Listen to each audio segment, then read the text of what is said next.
Estoy aquí. Yo aviso cuando empezamos a transmitir. Disculpa. Oye, espérate. Ay, no, nada. Ya, estamos en vivo. Hola amigas y amigos, estamos a través de la página del PH Bio Bio. Hoy día vamos a hablar de lobby, la institución subyacente, la democracia en merced del poder. Y hoy día nos toca conversar con Fernando Fernández, que nos va a presentar este capítulo, este conversatorio. Las preguntas están abiertas, vamos a recibir las preguntas de los amigos que están viendo por Facebook y también por Zoom. Así que, Fernando, buenas tardes. Empecémonos. Buenas tardes.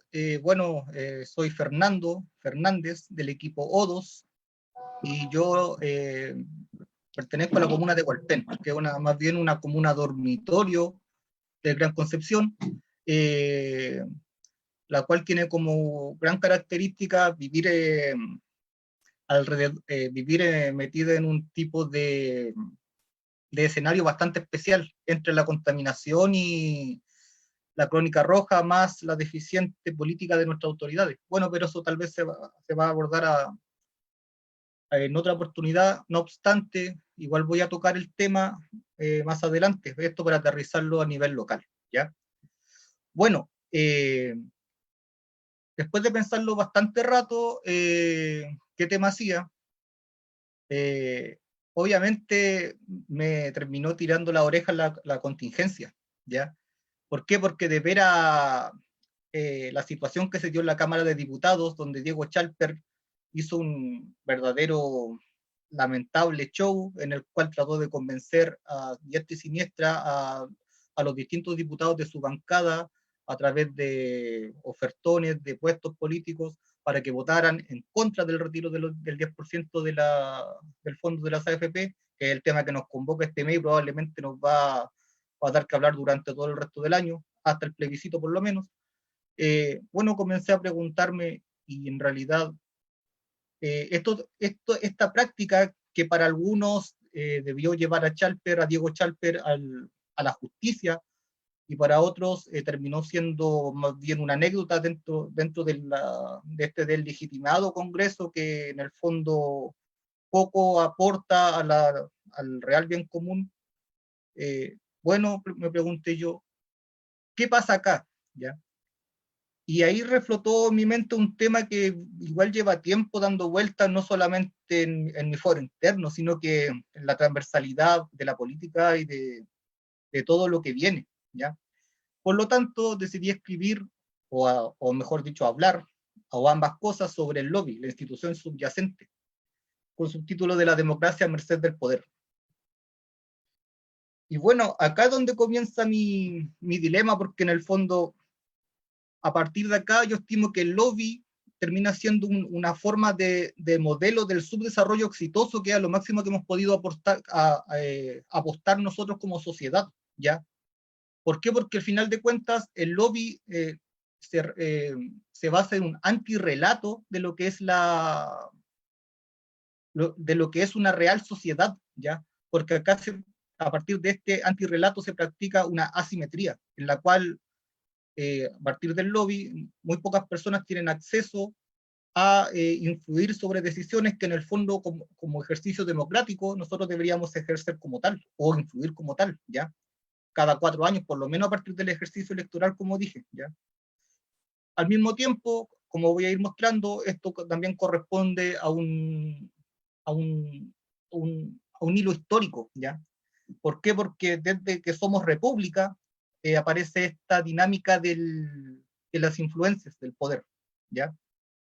Sin embargo, a partir de todo lo que ha ido pasando, también se ha practicado una sofisticación de este tipo de dinámica, en la cual tenemos, por ejemplo, el paso de los otrora nombres o apellidos influyentes que se abordaban a partir del maridaje, o se perpetuaban a partir del maridaje, a grupos económicos que en el fondo intentan ser, a partir de un tipo de neomaridaje social, tratan de establecer una perpetuación, en el fondo mantenerse en el tiempo, pero a partir de una sofisticación de de este juego yo ni siquiera lo digo de subsistencia, sino de aseguramiento en los distintos esferas del poder, ¿ya?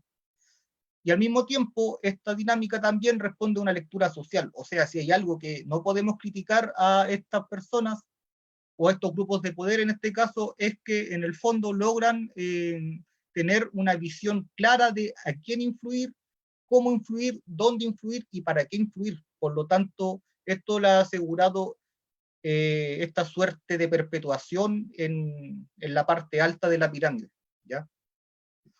Bueno, la primera, y de hecho para contextualizar, partamos con Pedro Félix Vicuña, padre de Benjamín Vicuña Maquena. Y acá dice una frase bastante potente que de hecho es de 1858, y de hecho uno podría marcarla en el contexto histórico que uno quiera, ¿ya? Y la leo. Todos esos deudores dependen de mí.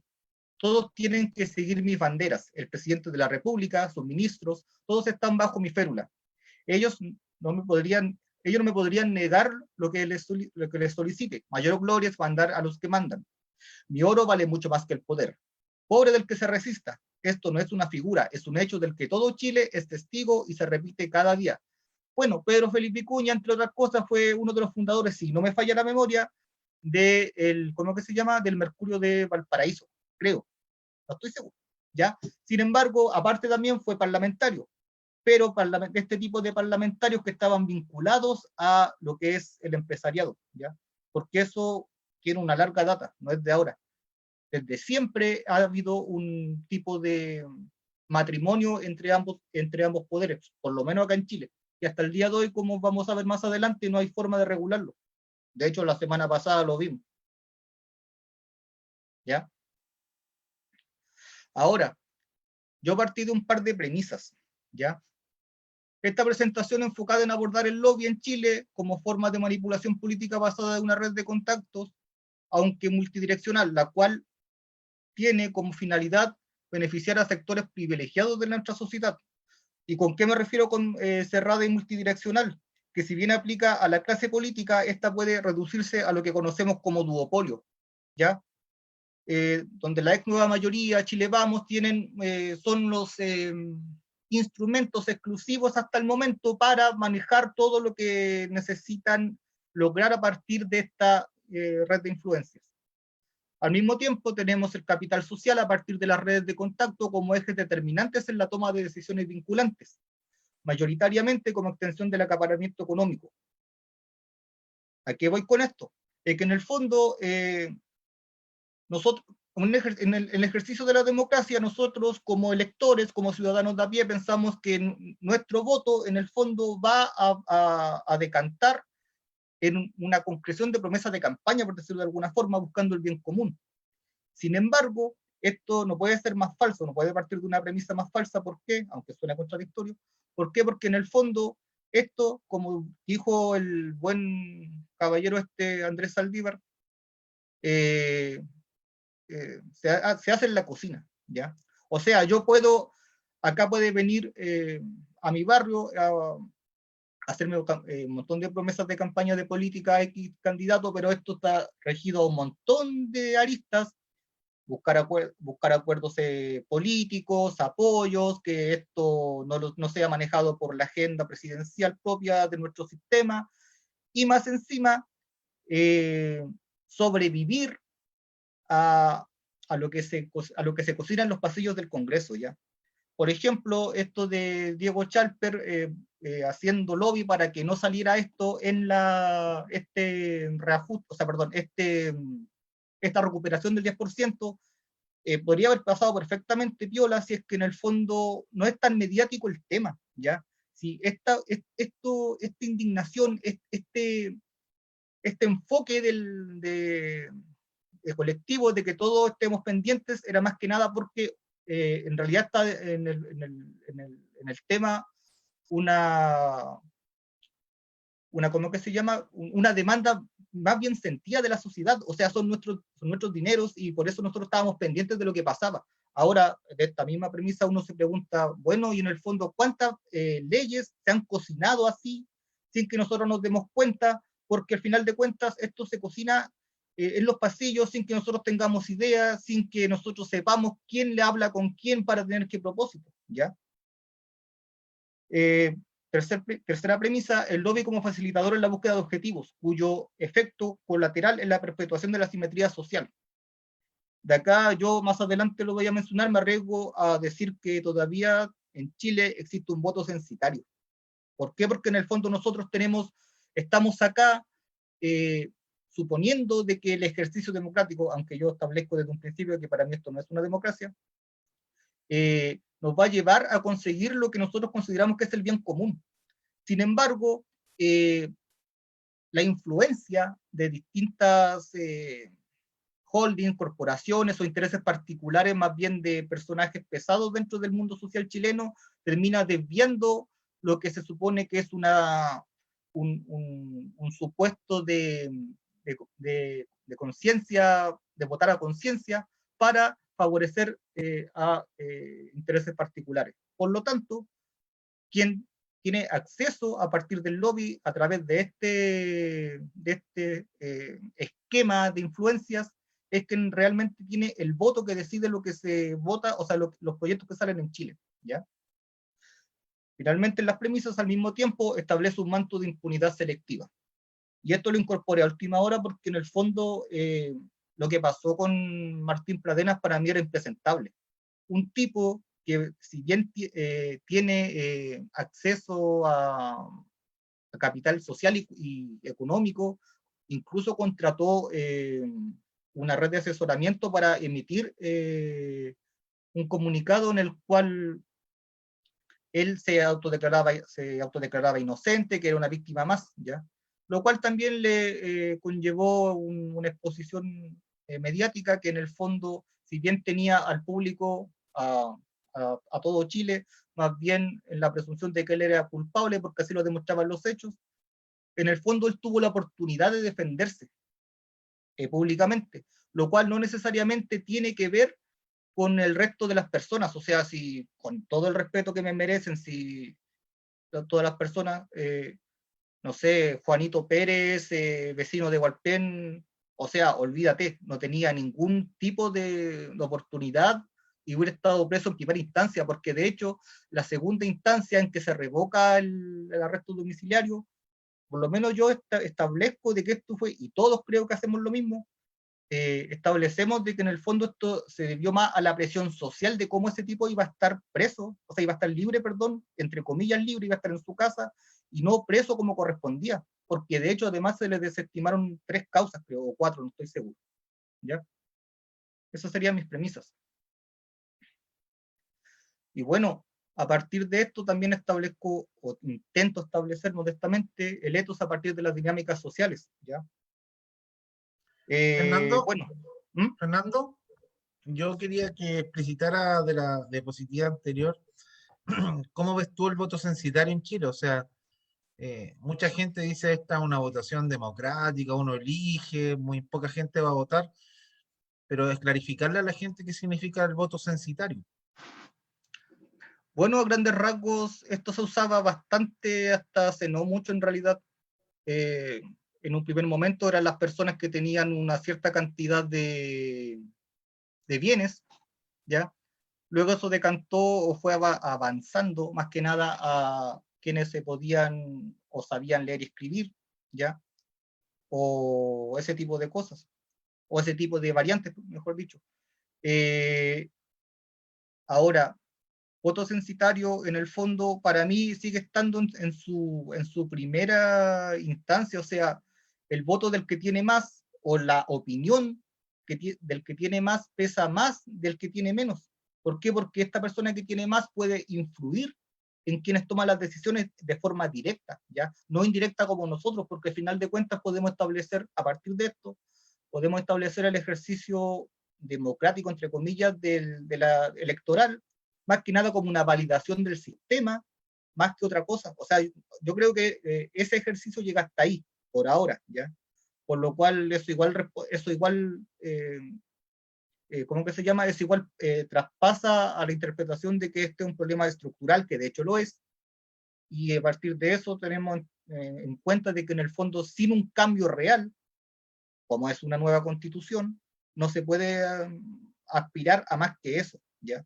Y de hecho, a cierto punto, eso da pie también a hasta comprender a las personas que dicen mi voto no sirve para nada, ¿ya? Lo cual se puede entender a partir de lo que estoy diciendo, aunque yo no lo comparto. Claro, claro. Entonces podemos establecer que en Chile la votación está discriminada o de cierta manera influenciada por el nivel económico y el nivel cultural. Entonces un voto censitario. Obviamente, hasta el momento. Y eso Claro, esperamos revertirlo a partir de octubre. exacto. Dale nomás, Fernando. Bueno, entonces lo que estaba electos a partir de las dinámicas sociales, ¿ya? Y este lo voy a, porque acá puse un, ¿cómo que se llama? Una ayuda a memoria.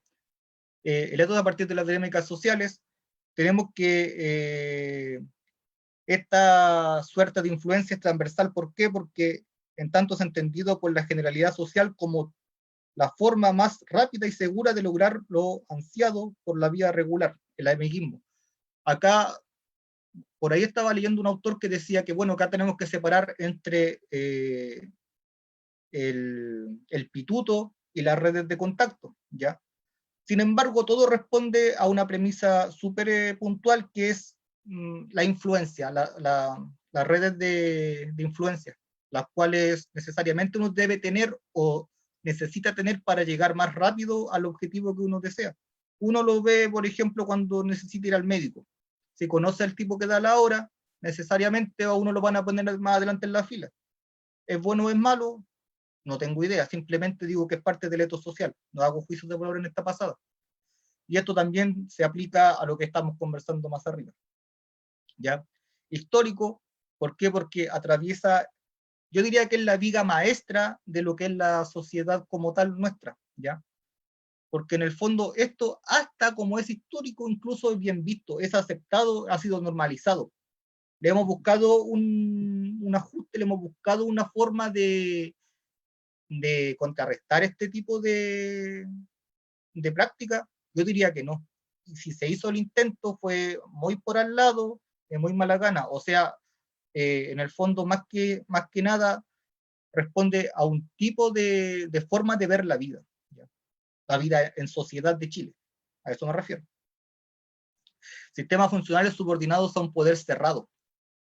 Aquí, esta definición de sistemas funcionales subordinados, eh, siempre me gustó un libro que se llama Política y Subjetividad de Norbert Lechner, en el cual, si bien no lo dice de forma directa, el autor trata este tipo de...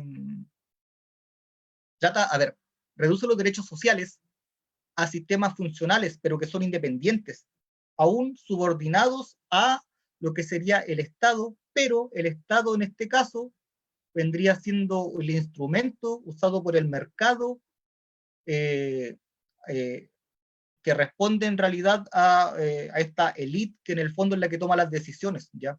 O sea, de acá se establece que mientras estos sistemas funcionales sean independientes y no dialoguen entre sí, por ejemplo, la educación, la salud, la vivienda, ya no dialoguen entre sí en cuanto a un hilo que sea la dignidad, difícilmente van a poder desprenderse o desligarse de este poder que en el fondo eh, tiene como hilo vinculante el lobby, ¿ya? El cuarto punto, el lobby como regulador de la democracia. Esto lo toqué antes ya, porque en el fondo podemos hablar de cocina, podemos hablar de todas estas cosas que a rato los grandes analistas tiran tallas sobre el punto, pero en el fondo, ¿cómo vamos a hablar de democracia si ni siquiera tenemos una noción de cómo se trabaja este concepto de democracia, ¿ya? O sea, no podemos hablar ni siquiera de transición, porque de hecho para mí la transición todavía no ha comenzado, estamos en la postdictadura. ¿Cómo, cómo se trabaja, se maneja este tipo de concepto si en el fondo, si no es porque este tema era mediático, el del 10%, el retiro del 10%, probablemente varios diputados, entre ellos Chal, pero quién sabe quién más, necesariamente hubieran boicoteado este sentir de la ciudadanía en retirar su 10%. ¿Ya? Y por último, en esta parte, en esta diapo, los ex funcionarios de públicos CEO de gobierno pertenecientes a las distintas empresas privadas y viceversa. ¿Ya? ¿Qué pasa acá? En el fondo, ¿cómo vamos nosotros a confiar en las instituciones, en la democracia, si finalmente existe lo que se conoce como la puerta giratoria? ¿Ya? Que estos personajes van y vuelven sin respetar un tipo de ética, de premisa ética, la cual les impida dar esta vuelta tan rápida, en la cual llevan influencia, llevan información, llevan un montón de aristas que en el fondo los colocan en una mejor posición sobre el resto para tomar decisiones y para influir en beneficio de sus empresas, y así salir beneficiados también ellos, ¿ya? O sea, yo por todo lo que estoy leyendo acá, se supone que la democracia como tal está viciada.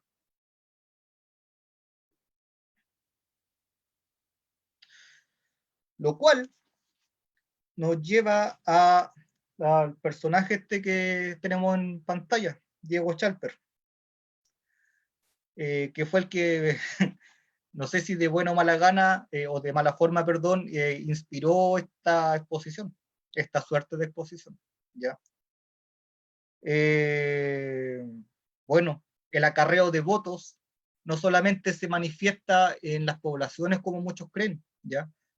Y acá el canasto familiar, tan como forma de asistencialismo barato, con la cual se compran a las personas, a las juntas de vecinos, las poblaciones, no necesariamente es una forma en el fondo, ¿ya?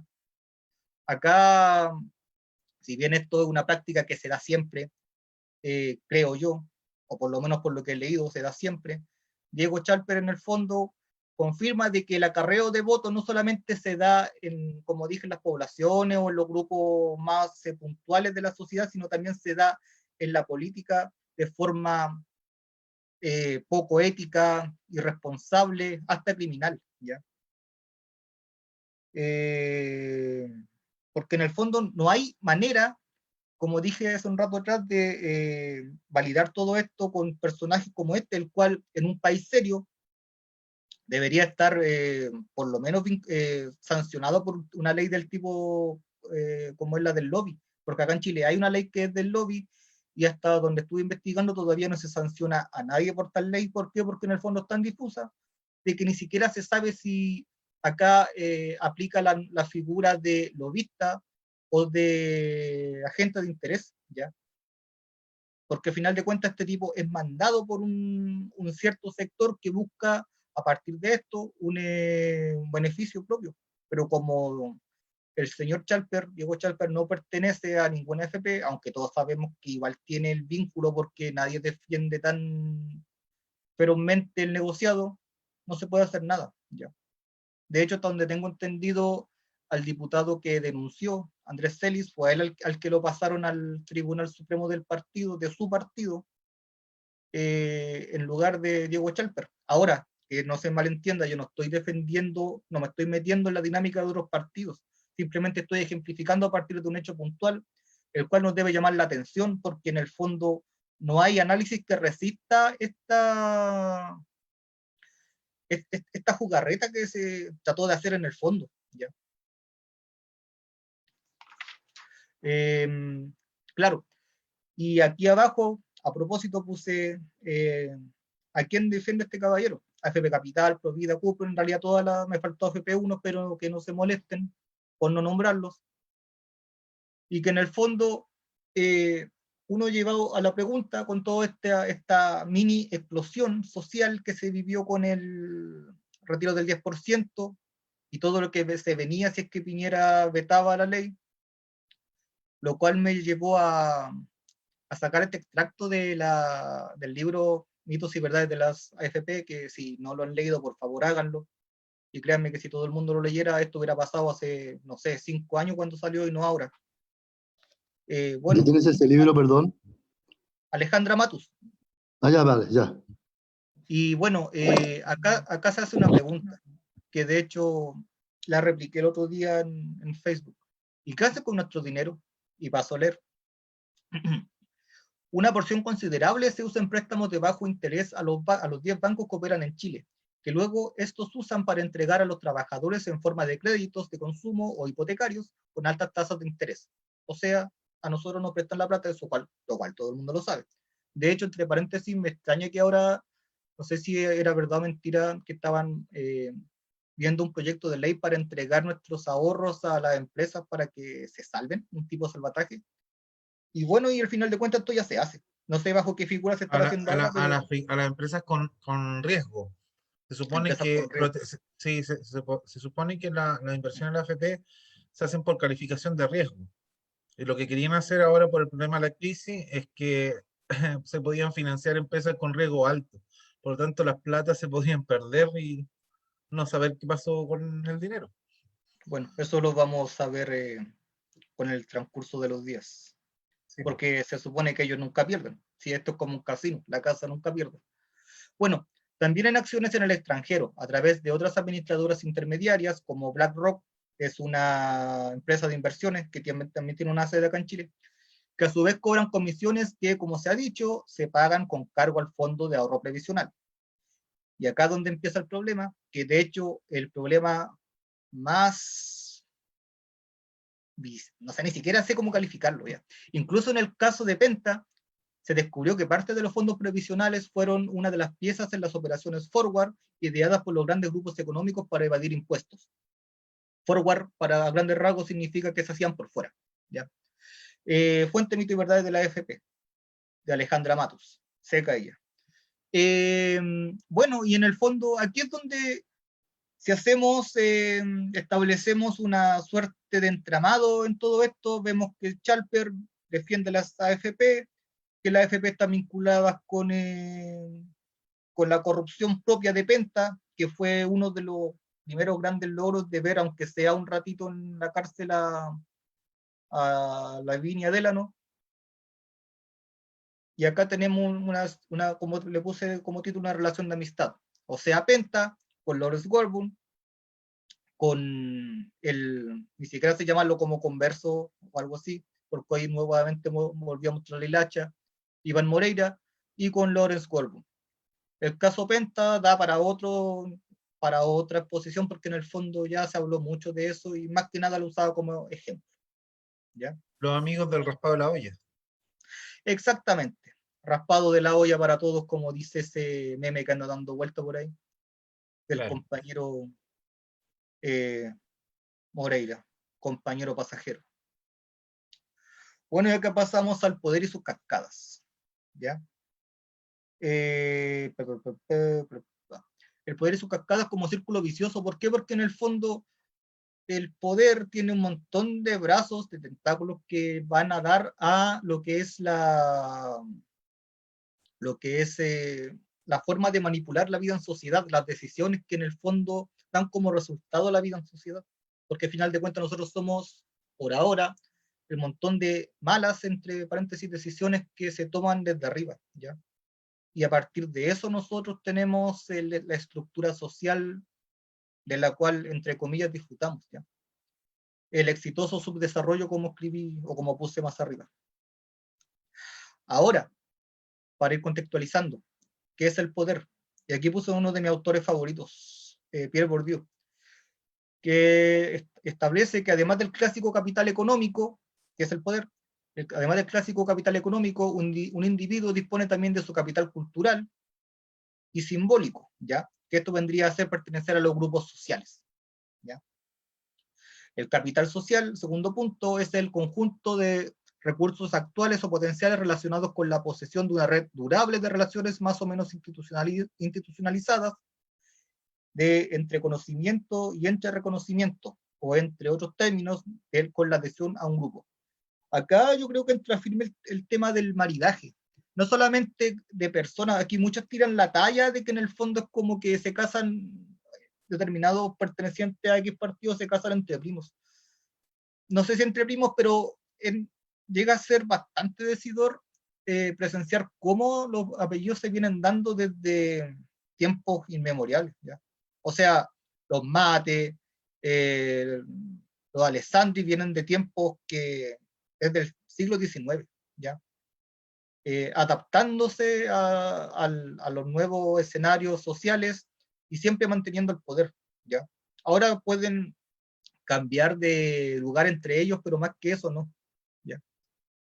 Con esto podemos decir que lo dicho ha decantado en un sofisticado tipo de tráfico del poder a partir de las influencias, aunque eso es obvio, teniendo como característica su círculo de exclusividad en cuanto al acceso a beneficios mal habidos, siempre con el dinero como protagonista. Después de escribir esa definición, igual como que me quedó dando vuelta, porque en el fondo, viejo, si todos en algún momento hemos hecho algún tipo de práctica para sacar ventajas, o espero que no todos, pero sí la mayoría, ¿ya? Y en el fondo, más que nada, esto igual establece una cierta jerarquía o taxonomía paralela, ¿ya?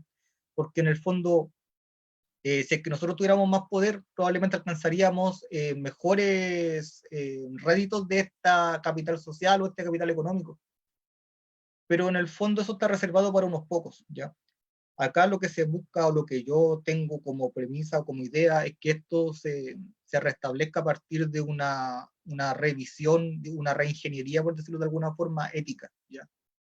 Porque a partir de ahí nosotros, como una nueva forma de pacto social, porque a partir de ahí nosotros podemos combatir este tipo de práctica que difícilmente nos va a dejar salir adelante como sociedad más que como individuos. Oye, Fernando, me ¿Mm? acordé de Sexual Democracia, la canción de los pitutos. En la Ah, alta sí, esfera se llama tráfico de influencia. Y en el negocio de la esquina, llévese el envase, mañana me lo trae. claro, El pituto, pu, el amiguismo. claro. Si todo tiene una escala de calificación. Y acá está mi otro, no sé si fetiche, Foucault, red de influencias, que es el poder, lo define como red de influencias multidireccional y cerrada, ¿ya? Que finalmente uno lo puede aterrizar a nuestra realidad como capital económico, concentración de activos, y capital social, red de influencias. Ahora, ¿qué dice esta red de influencia multidireccional y cerrada? Este círculo de poder, por ejemplo, la política, nosotros todos somos testigos ya. Ejemplifiquemos con el duopolio. En el duopolio han pasado distintos personajes por las directivas de distintos grupos empresariales, que va desde la Jimena Rincón, que participó en la mesa directiva de Provida, si no me equivoco, hasta, no sé, Fue hasta, ministra del Trabajo, más encima. claro, un ejemplo así, ¿cachai? Sin embargo, estos personajes se mueven en este tipo de mundo entre ellos. Difícilmente uno va a poder entrar a este mundo porque es un mundo de exclusividad. Es un mundo que no está abierto para todos, ¿ya? El resto de las personas son como micro sociedades, por decirlo de alguna forma, ¿ya? De hecho, lo vemos también en el cambio de gabinete. O sea, no esperemos que en el cambio de gabinete vaya a buscar una persona, como ocurrió hoy, no esperemos que vaya a buscar una persona distinta a los nombres que conocemos siempre, independiente de una sorpresa, pero que en el fondo no es que sea sorpresa, sino que más bien es desconocida porque no está en la primera plana de lo que es la política de Chile Vamos o de la ex nueva mayoría, ¿ya? De hecho, hoy me sorprendió bastante el nombramiento de Víctor Pérez en Interior. Y de hecho temo lo peor con ese personaje. Bueno, otro ejemplo de lo que estaba hablando, el contexto histórico y de los apellidos que se vienen dando desde el tiempo pretérito de la sociedad chilena. Los dueños de Chile somos nosotros, los dueños del capital y del suelo. Lo demás es más influenciable y vendible. Ella no pesa ni como opinión ni como prestigio. Eduardo Mate. Acá tenemos lo que conversábamos hace un rato, el voto censitario. O sea, ellos mandan o ellos toman las decisiones, ellos cortan el queque y nosotros tenemos que acatar, por mucho que nos entreguen este juego que ellos llaman democracia, en el cual nosotros los validamos con nuestros votos para que ellos tomen las decisiones, ¿ya? Y eso es lo que se viene dando desde, como sale ahí, desde 1892, incluso desde antes, incluso desde que se fundó la República. Lo cual es un llamado de atención que al final de cuentas nosotros qué hemos hecho como sociedad para contrarrestar esto. Y si lo hicimos en algún momento, ¿en qué fallamos? Pero Y lo ve el que año, 1892, Guerra Civil.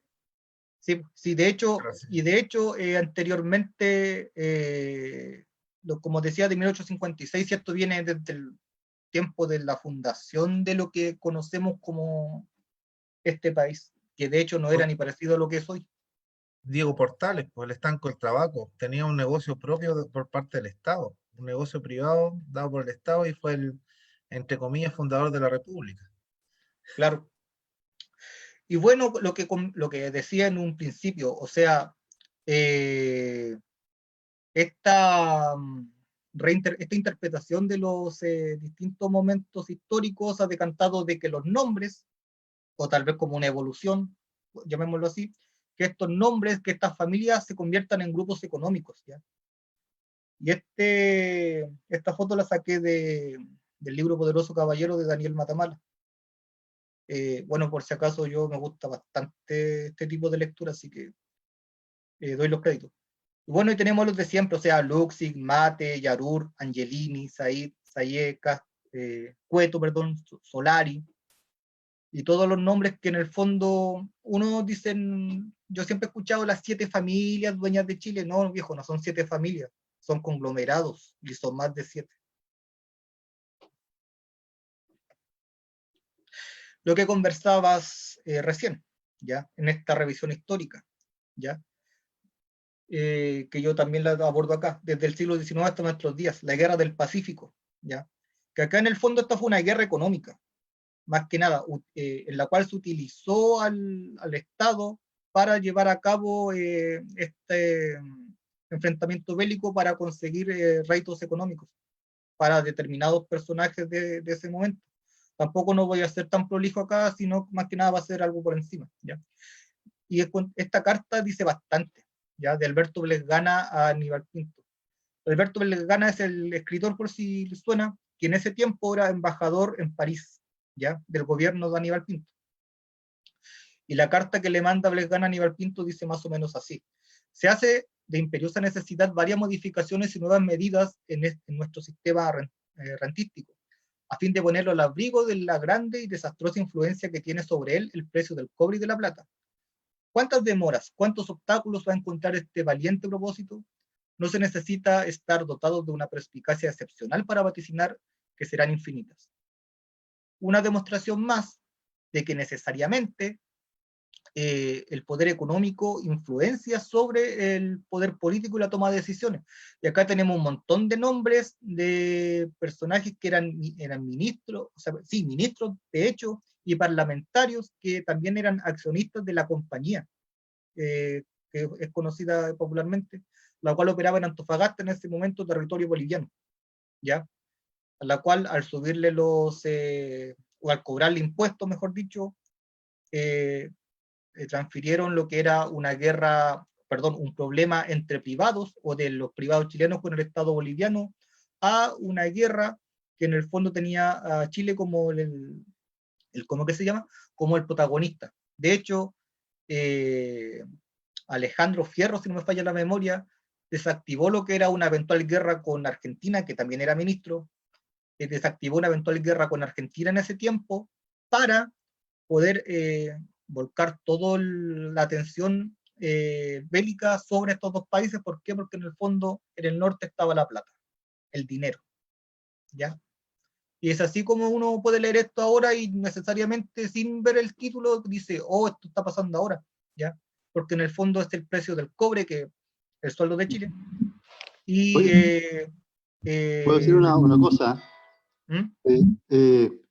Quiero agregar algo sobre el caso de el rey del salitre, John Norton. John Norton, sí. John Norton, ¿no? Norton. Es tan parecido a lo de Ponce. Ponce Lerú, ¿cierto? Eso se le ha sacado poco, se ha dado poco a conocer incluso se encontró en unos archivos en Inglaterra, en Londres, todos los pagos que se le hacían a los políticos chilenos. Hay documentos súper buenos ahí históricos pucha, que sería bueno que como digamos, para hacer un paralelismo con lo que está sucediendo ahora en Chile. Bueno, eso quería decir, nada más. Disculpa.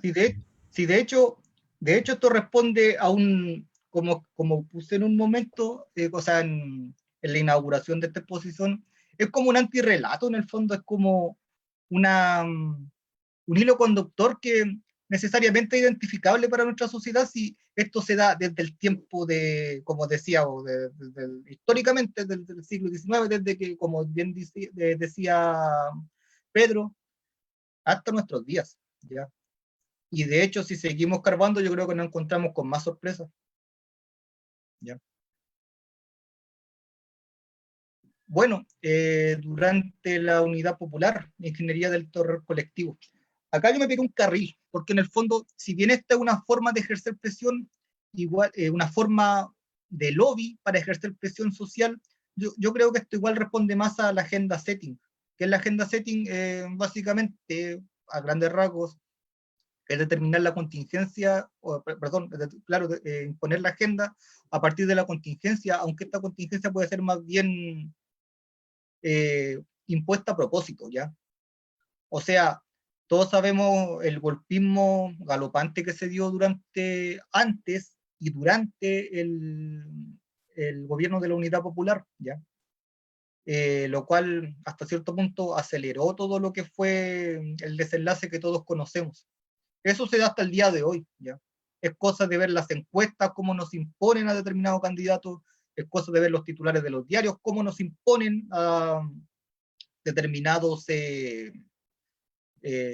temas, y nosotros, o la mayoría, lamentablemente se traga esta campaña, ya sea del terror colectivo, de que, por ejemplo, íbamos a ir a la quiebra, como país íbamos a ir a la quiebra si es que sacábamos todo el 10%, o que se venía la campaña del terror hace tiempo atrás de Chilezuela, cuando si votábamos por Guillermo, o si votaban por Guillermo, mejor dicho, en lugar de por Piñera, y todo el engramado de imposiciones que nos tratan de tirar encima para que nosotros en el fondo no relacionemos ni establezcamos una articulación que nos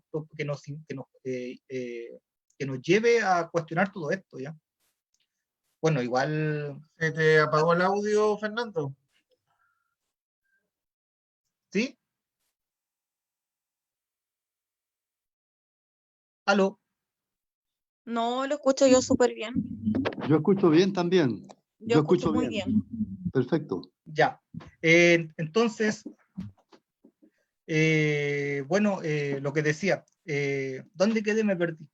Ya, esto de imponernos un tipo de escenario que en el fondo nos impida llevar a cabo todo lo que, o mejor, llevar a cabo, en el fondo sacar una buena lectura de lo que es la realidad. Ya. Iba a decir algo, pero se me fue. Pero ya me acordaré. Estamos bien con el No, audio. Dale nomás. es que eres tú, Pedro. Debes sacarte Sí, el audífono. soy yo. Bueno, otra forma de influencia en la sociedad, que yo me arriesgo a vincularla con el lobby, corresponde a cómo se ha, en esta forma evolutiva de lo que es la influencia del poder en la sociedad, son los clubes de fútbol, ¿ya? Bueno, a la izquierda de sus pantallas ustedes verán a Joaquín Lavín con la camiseta de Wander. Probablemente pasó súper piola, porque Joaquín Lavín en un momento se incorporó a la directiva de Santiago Wander, creo que el 2009, no recuerdo muy bien, en su campaña senatorial por Valparaíso. Sí, por Valparaíso Costa. Y en el fondo salió para atrás porque no lo pescaron mucho, una porque no había un vínculo entre Lavín y Valparaíso, o sea, todos vinculamos a Lavín con Las Condes o con Vitacura, o con, no sé, Lo Barnechea, con ese tipo de comunas que tienen ciertas características, pero no con un sector popular como es Valparaíso, ¿ya? Bueno, paréntesis futbolístico, Wander al final de cuentas casi se va a segunda, a la B, así que no le fue muy bien. Y de hecho le fue tan mal al tipo este que no me recuerdo exactamente si retiró su candidatura o simplemente salió último. O creo que perdió con Chaguán, no estoy seguro, pero eso ya lo corroboraré más tarde. Se me enredó el choco. Corroboraré, ahí está. Achunté. Y bueno, a su derecha tenemos el ejemplo paradigmático de lo que es el poder. Yo no hablo de política interviniendo el fútbol, yo hablo del poder interviniendo el fútbol, que es Sebastián Piñera. Sebastián Piñera, siendo hincha confeso de Católica, hizo una jugada maestra al hacerse del mayor paquete accionario de Colo-Colo, ¿ya? A partir de esto, donde también iba de invitado Gabriel Ruiz Tagle, ¿ya? Uno de sus lugartenientes dentro de esta ingeniería electoral con la cual buscó posicionarse como un candidato de proyección. Bueno, y en el fondo todos sabemos lo que salió de esto. O sea, después, ¿cómo será que cuando salió presidente Piñera, todavía tenía paquetes accionarios, creo, o de hecho Ruiz Tagle tuvieron que venderlos porque no podía haber este vínculo entre estos dos sistemas diferentes, que es la política y el fútbol, ¿ya? Ahora tampoco crean que Piñera es el gran inventor de todo esto, ¿ya? Piñera viene de vuelta. Silvio Berlusconi lo hizo en Italia con el Milan, pero la diferencia es que el Milan salió campeón de Europa, para empezar, y Mauricio Macri lo hizo en Boca, ¿ya? Pero no vamos a comparar, con todo el respeto que me merece la persona que esté mirando, no vamos a comparar a Boca con Colo-Colo. O sea, no hay punto de comparación. Lo que sí es que Macri salió presidente de Argentina después de la presidencia de Boca y Berlusconi salió presidente de Italia, o primer ministro, no me acuerdo, después de todo lo que hizo en el Milan, ya. Pero eso también es otro tema. Y bueno, la influencia desde las altas cúpulas en los pasillos del Congreso, que para no dejar a quien inspiró esta exposición solo, también tenemos o pongo como compañía a Andrés Alamán, ¿ya? O sea, lo que hizo Alamán, para las personas que estaban atentas, que yo creo que fue la primera vez en la vida que hubo tanta gente viendo el canal del Senado, lo que hizo Alamán ese día fue impresentable desde todos los puntos de vista. O sea, trató de imponer el terror a tal forma y de buscar la quinta pata al gato de que esto era inconstitucional, que en el fondo no está, más que defender su postura, en el fondo lo que buscaba era defender a las AFP. O sea, no tenía ni patas ni cabeza lo que estaba tratando de hacer, ¿ya? Cómo era tal de que al otro día, cuando ya se aprobó en la Cámara de Diputados, simplemente esto fue desechado, ir al Tribunal Constitucional y echó por tierra todas las amenazas que él tenía, o que lanzó que iba a ir a por la revisión en el Tribunal Constitucional, o que iba a insistir en el veto del presidente Piñera, ¿ya? De Sebastián Piñera. Por lo tanto, yo lo establezco como otro lobista más o gestor de interés dentro de esta dinámica que en el fondo afecta a nuestra democracia y las decisiones que dan como consecuencia nuestra, entre comillas, democracia. Bueno, he hablado harto de poder. Ya. Permiso, tomar un poco de agua.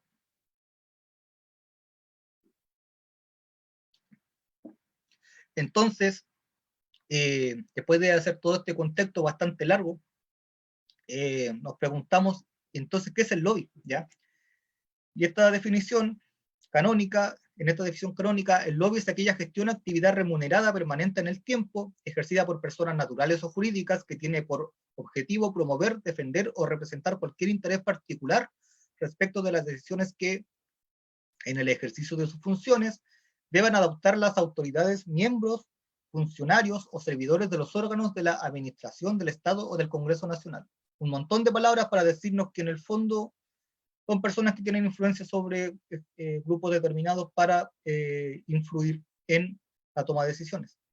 No obstante, el punto anterior, como vimos, esto suele caminar por una difusa línea ética y legal, que eso es lo que sostengo yo, por eso puse ética y legal, ya que puede efectuarse de distintas formas y desde variadas plataformas, ¿ya?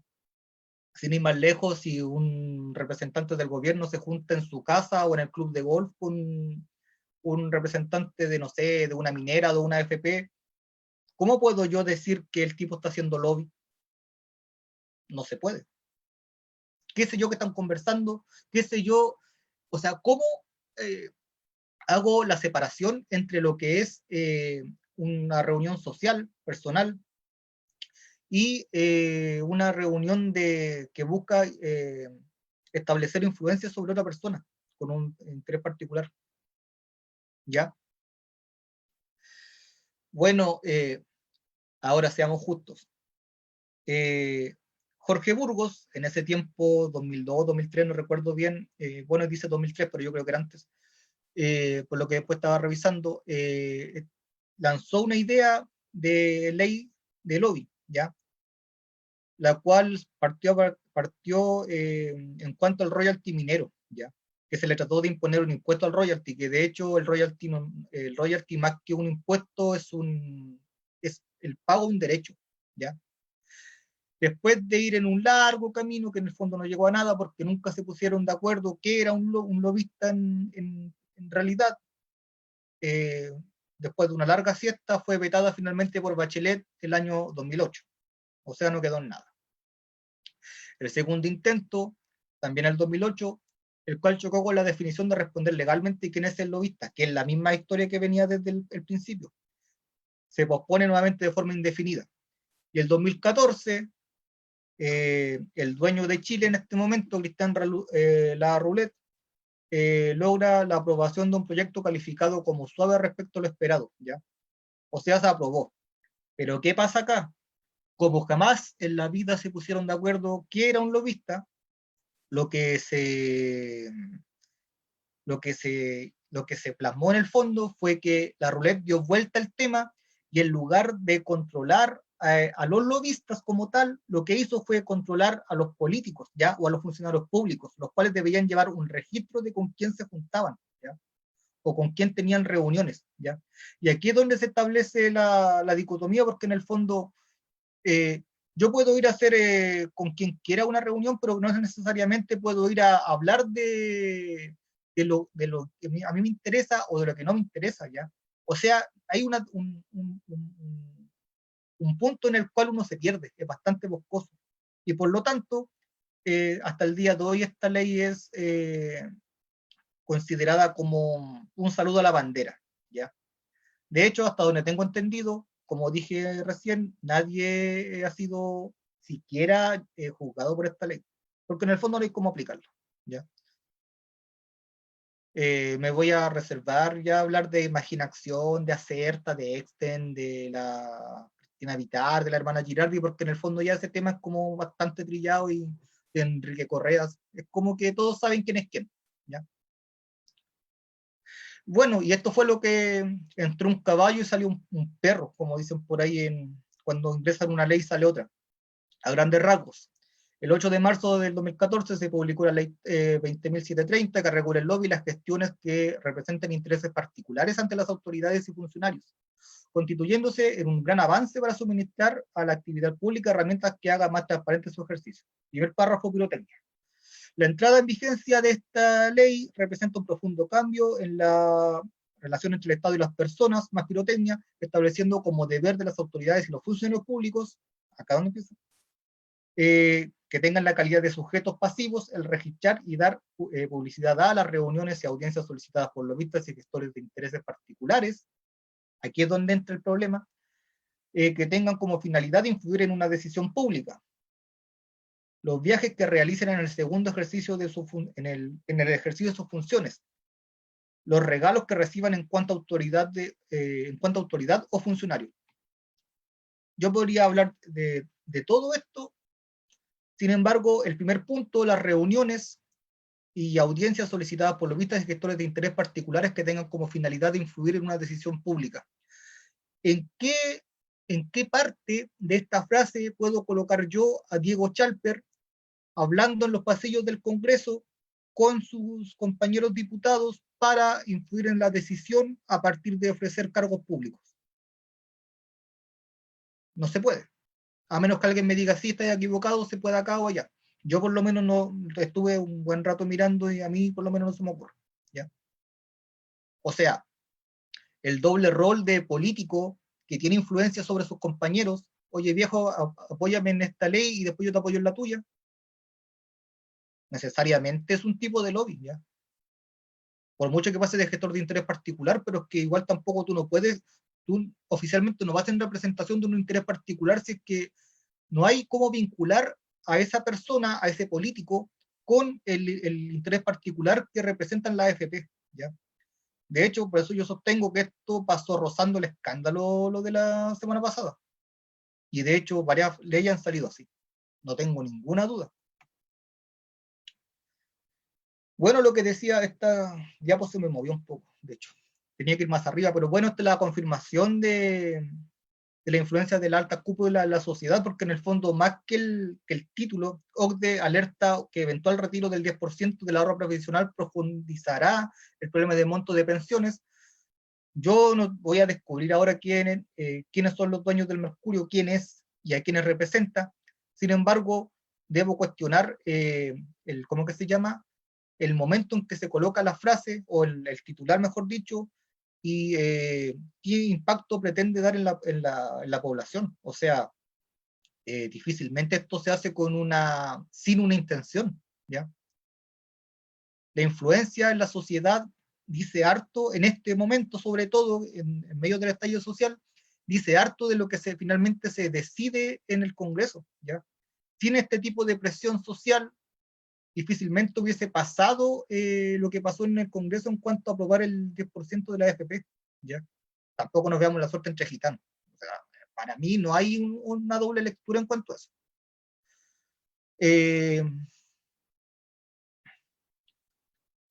Bueno, y Pellegrini que llega a España. Buena noticia. Ahora, tanto que hacemos gárgaras con la OCDE, ¿qué tan lejos estamos de lo óptimo? Lo que establece el parámetro de la OCDE, ¿ya? Y estas son las tres líneas que más me llamaron la atención. Una definición amplia y clara de qué constituye un lobista. Como vieron, no hay. Los lobistas deben hacer pública información relevante sobre su actividad, la cual incluye sus clientes y los destinatarios de sus actividades de lobby. Imposible hacer eso, ¿por qué? Porque como expliqué atrás, acá no se centra la ley en el lobista, sino se centra en el funcionario público o en el político en este caso puntual, ¿ya? O sea, acá está al revés, ¿ya? Gran jugada de la ruleta, por si acaso. El tipo no es ningún imbécil, sabe lo que hace. Las regulaciones del lobby deben tener por objetivo crear una cultura de integridad en el gobierno, las ONG y en los propios lobistas. ¿A qué voy con esto? Lo que vengo diciendo desde un principio, a establecer un tipo de rango ético en el cual se muevan esta maquinaria en el fondo de lograr cosas, ¿ya? O mejor dicho, quienes operan esta maquinaria, más que la maquinaria en sí, ¿ya? Ahora, tal como establecían arriba, que decía una definición amplia y clara de qué constituye un lobista, acá tenemos lo que se trasunta acá en Chile, ¿ya? Los sujetos activos que son, ni siquiera hay una definición de qué en realidad es un lobista. Porque en el fondo, tanto lobista como gestor de interés son lobistas, ¿ya? Pero aún así acá se van en una suerte de triquiñuela verbal para diferenciarlos, ¿ya? O sea, los que cobran y los que no cobran. Y esa es una de las grandes conclusiones a las cuales llegaron con esta ley. Lo cual para mí deja bastante que decir, porque en el fondo ni siquiera se centra en ellos, sino que se centra en los sujetos pasivos, ¿ya? En los que reciben las visitas de estos personajes.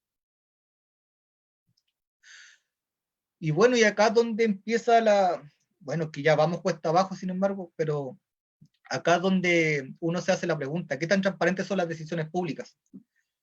Y acá rescaté esta definición que para mí dice bastante. Según Lee Drutman, profesor de la Johns Hopkins University, o de la Universidad Johns Hopkins, para los que odian el inglés, el lobby puede convertir a la política en un mecanismo corporativista, lo cual desemboca en una democracia atrofiada, donde los intereses económicos se imponen a las mayorías democráticas, que básicamente es lo que lo que venimos diciendo desde un principio, ¿ya? Un ejemplo, a ver, cuando el grupo Luxig quiso comprar el Banco de Chile, recurrió a pedir un préstamo al Banco Estado, presidido por Jaime Esteves, ¿ya? Ahora yo pregunto, ¿quién tiene el acceso de nosotros para ir a hablar con el presidente de un banco para que nos preste determinada cantidad de plata para hacer un negocio así de grande?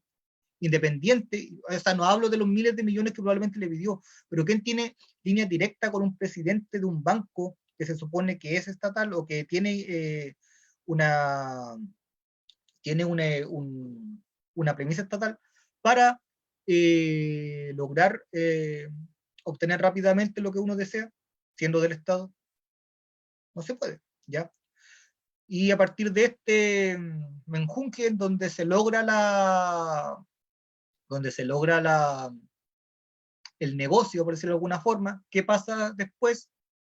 Jaime Esteves se privatiza siendo parte de la directiva de Banco de Chile, ¿ya? O sea, un tipo de corporativismo en el cual las empresas o los grupos económicos sacan réditos del Estado, ¿ya? A partir del lobby, como una red de influencias. ¿Podemos hablar de democracia en este caso? No. ¿Podemos hablar de igualdad? Mucho menos. De hecho, debemos preocuparnos más de lo que estamos. Bueno, lo que les decía hace un rato, definiciones más, definiciones menos, ¿ya? Diputado Celis acusa a Chalper, pero diputado ofreciendo beneficio a cambio de votos.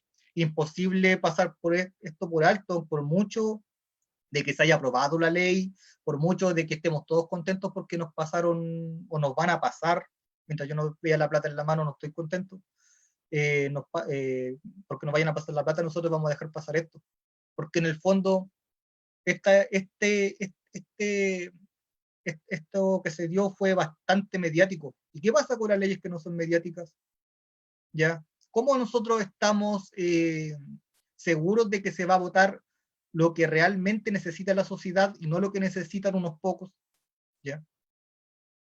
O sea, ahora mismo este tipo o cualquiera puede estar haciendo llamadas por teléfono o estar recibiendo presiones para instalar en la agenda determinado tema y nosotros, bien, gracias, no tenemos idea, ¿ya? Y para conseguir el apoyo necesario, cortando cualquier forma de democracia, ¿ya? O de este remedo de democracia. Bueno, y entonces, dicho esto, podemos aterrizar el concepto que nos convoca, o sea, el lobby, como una fractura social plasmada en la extensión forzada del poder, el cual ejerce su influencia como un contexto en particular, aunque con alcances transversales e incluso vinculantes para la ciudadanía. ¿Vinculantes por qué? Por todo lo que hemos dicho. Nosotros podemos estar acá, dar el voto para determinado candidato o personaje, sin embargo, esto se va a cortar el queque en otra parte, ya, sin que nosotros sepamos. O que sepamos y no podemos hacer nada. Por consiguiente, lejos del supuesto halo democrático, el ejercicio electoral se convierte en la validación de los espacios y privilegios capturados por unos pocos, ¿ya? Nosotros, a partir del ejercicio democrático, validamos lo que se está haciendo, ¿ya? Y el ejercicio democrático, insisto en las comillas, ¿ya? De la elección, ¿ya? Por eso es tan necesaria una nueva constitución. Si acá no sacamos nada con haber avanzado este paso gigante que se dio sin concretar un cambio estructural, ¿ya? Porque si no, este va a ser una anécdota, va a terminar como una anécdota. Debemos enmarcar la dinámica participativa permitida por la postdictadura dentro de una democracia minimalista. O sea, una democracia reducida, no se da para más.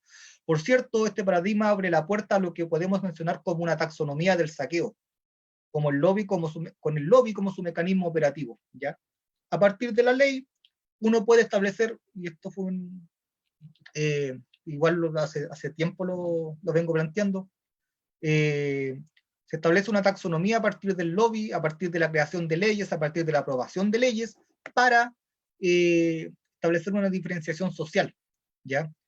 El otro día leí un ejemplo en el cual hace un tiempo atrás, no, años atrás, no muchos, se estableció que una persona o un asaltante que rompía o destrozaba un cajero automático, arriesgaba como mínimo hacia arriba 3 años y un día de cárcel.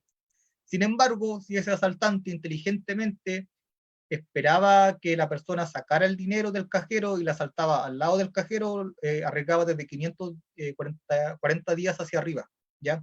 O sea, acá tenemos que la taxonomía establece una ley o un principio de derecho, o sea, protege lo privado más que nada, ¿ya? O sea, las personas para ellos son secundarios en el fondo, si lo necesario, se hace necesario proteger la propiedad privada, ¿ya? Que de hecho el cajero automático en este momento y con todo lo que viene ahora va a ser una suerte de santuario social en el cual todos van a hacer cola para sacar su plata, ¿ya? Va a ser el nuevo tótem al cual alabar, más de lo cual ya lo alabamos, ¿ya? De hecho, esa va a ser la segunda fila, no en la AFP, va a ser en el cajero. Bueno, y esta es una carta que mandé hace un tiempo atrás que de hecho habla sobre lo mismo. Respecto a endurecer las penas contra quienes sean acusados de saqueos a los locales comerciales, propuesto por la UDI, ¿ya? Esta carta la mandé hace como un año atrás al diario Concepción. En desmedro de todo el saqueo institucionalizado que se ha hecho a partir de las privatizaciones y de las grandes colusiones, ¿ya? O sea, en el fondo se establece a partir de imponer leyes las cuales necesitan cierta cantidad de votos logrados a partir de un cierto tipo de lobby para seguir manteniendo la desigualdad, lo cual es bastante preocupante, como lo vengo diciendo hace un tiempo atrás, o hace unos momentos atrás. De hecho, esto era la carta que envié. Gobierno prepara envío de un proyecto para endurecer penas a responsables de saqueos. Acá está como normalizado que saqueó un tipo que se metió en un supermercado y se llevó un montón de cosas, ¿ya? Sin embargo, ¿qué hay del saqueo institucionalizado? Cambia el lenguaje, ¿cierto?